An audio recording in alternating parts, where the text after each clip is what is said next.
razón, porque todos tienen un proyecto personal, todos están cuidando sus parcelas, ellos no piensan realmente en el país.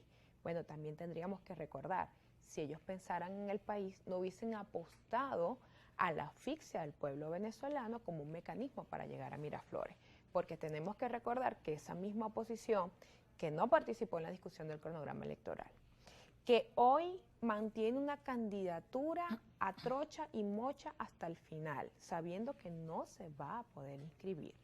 Esa misma oposición fue la que pidió sanciones al país. Esa misma oposición es la que hoy no entrega todavía cuentas sobre Citgo, sobre monómeros, sobre más de 40.000 millones de dólares que tenemos afuera. Es una oposición irresponsable. Por eso es que yo he dicho que esa oposición no merece una nominación, una postulación o participar en el juego político. Ahora hablemos de algo interesante que hoy lo analizaba en otra entrevista. Ese pedacito de oposición que no participó en la discusión del cronograma y que hoy coloca 3 cartas sobre la mesa. ¿Cuáles son las cartas de ese sector? Ir con María Corina hasta el final, entonces al recibir la negativa que todos sabemos, se siguen colocando 2 cartas más. Una, la de la abstención, o la otra es la de participemos, pero vamos a desconocer los resultados. Sería una locura que la oposición vuelva al camino de la abstención cuando o del las encuestas dicen que hay un desconocimiento gran descontento hacia el gobierno nacional. Entonces se supone que ellos deberían aprovechar esas circunstancias para tomar ventaja, unirse, reunirse, no, porque convocarse, ellos, pero no ocurre esto. Esa oposición no está pensando en el país.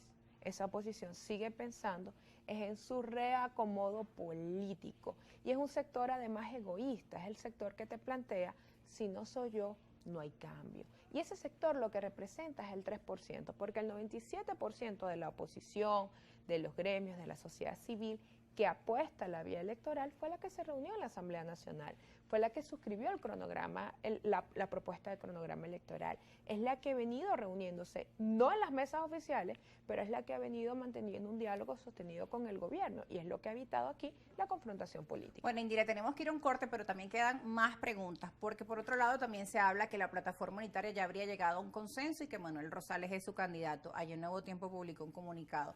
Y otros grupos pues también están manejando la teoría de llegar a un consenso con una figura que pueda dar pues estabilidad para ir hacia un periodo de transición, y han mencionado diferentes nombres: el doctor Eduardo Fernández, Gerardo Blay, bueno, en fin, varios nombres se barajean también, pero evidentemente sin la anuencia de María Corina Machado, pues estas han sido reuniones de otros grupos de la oposición, y sobre ello seguiremos hablando al regreso de la pausa. También usted interactúe con nosotros a través de nuestras cuentas en redes